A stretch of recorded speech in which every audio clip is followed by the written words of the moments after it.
travail qui a été accompli. Cette loi organique qui a été adoptée après un accord entre les partis politiques sous le regard de la société civile a permis d'obtenir de grandes avancées dans le fonctionnement du système électoral sénégalais et du développement démocratique de notre pays. Le dialogue a toujours été une panacée pour les différents régimes qui se sont succédés au pouvoir au Sénégal. Et depuis 1992, le code électoral sénégalais, en perpétuelle évolution, a subi de nombreuses modifications, notamment pour s'adapter aux nouvelles réalités politiques et sociétales du pays. En vous inspirant de cette posture du président Abdou Diouf au terme de nos travaux, sur tous les points de convergence, vous aurez inscrit votre nom au panthéon de l'histoire des dialogues politiques du Sénégal. Aussi, je voudrais également vous assurer que le Parti socialiste restera toujours chevillé à son attachement profond aux intérêts majeurs de notre pays qui seuls motivent notre démarche. Vous remerciant de m'avoir donné la parole, je souhaite que les résultats de ce dialogue répondent aux attentes légitimes de notre peuple et sonnent un nouveau départ pour une gouvernance démocratique consolidée. Je vous remercie pour votre aimable attention. Merci beaucoup, Madame Aminata Mbengue Ndiaye. Ñuy woo Monsieur Khalifa Ababacar Sall ngir mu ñëw jël kàddu.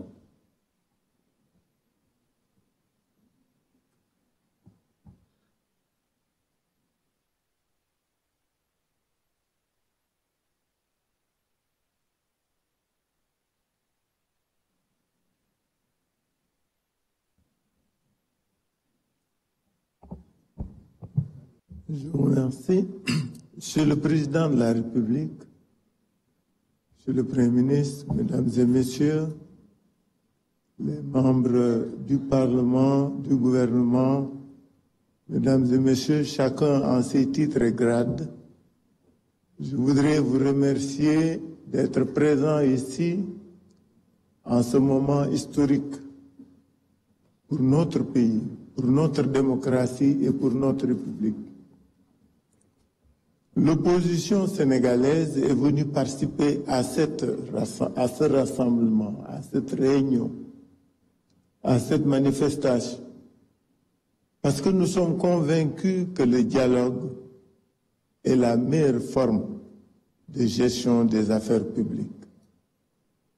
Madame Aminata Mbengue l'a rappelé, Moustapha Niasse avant elle, nous sommes des disciples de Senghor. Nous croyons au dialogue. Le dialogue, c'est un banquet du donner et du recevoir.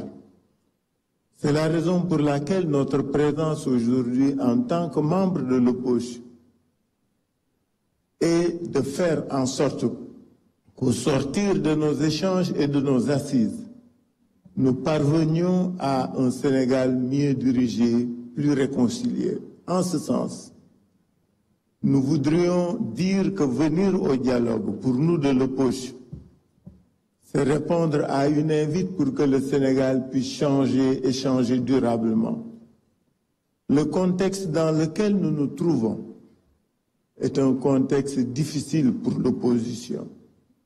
Certains l'ont rappelé, les arrestations, les interpellations ne sont pas des méthodes qui peuvent permettre une gouvernance apaisée.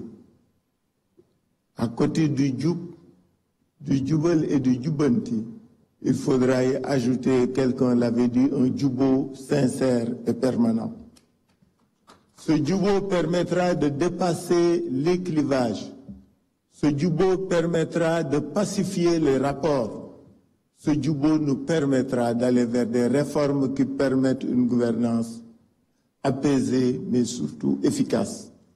Pour ce faire, l'opposition répondant à l'invite du ministère de l'Intérieur concernant les TDR, nous avions pensé que ce dialogue ne devrait pas être que politique.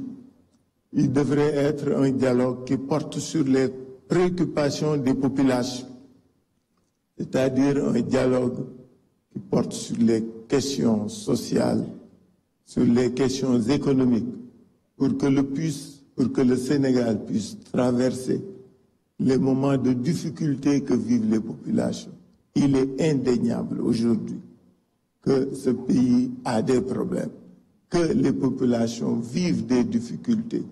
Il nous faut leur trouver des solutions viables. Nous sommes venus à ce dialogue aussi, puisque c'est un dialogue dit politique, pour que le système puisse évoluer. 1992 a été un bon point de départ. Il a été suivi de différents autres moments de réflexion et de communion. 96, 2000, 2017, 2019.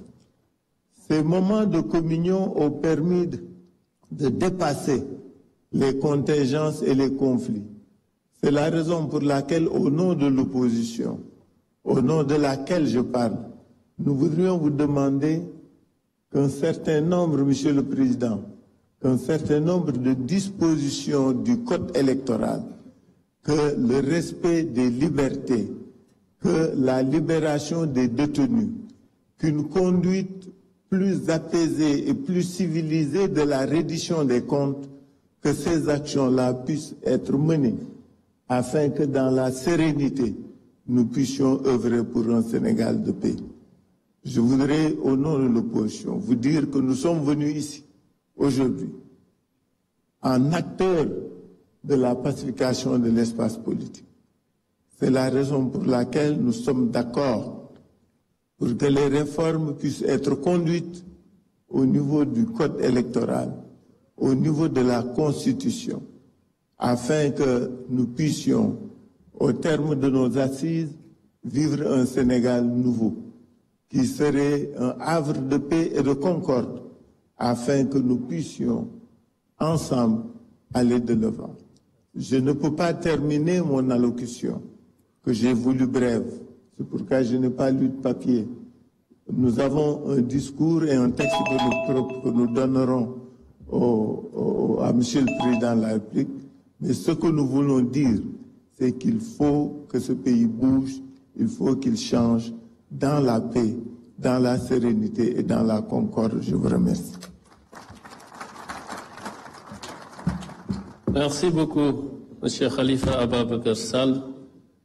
Dañuy jox kàddu gi M. Abdoulaye Daouda Diallo, ancien président du Conseil économique, social et environnemental.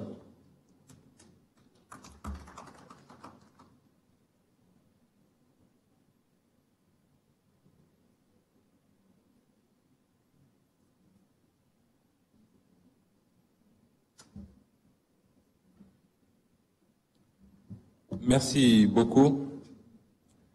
Monsieur le Président de la République, Monsieur le Président de l'Assemblée nationale, Monsieur le Premier ministre, Mesdames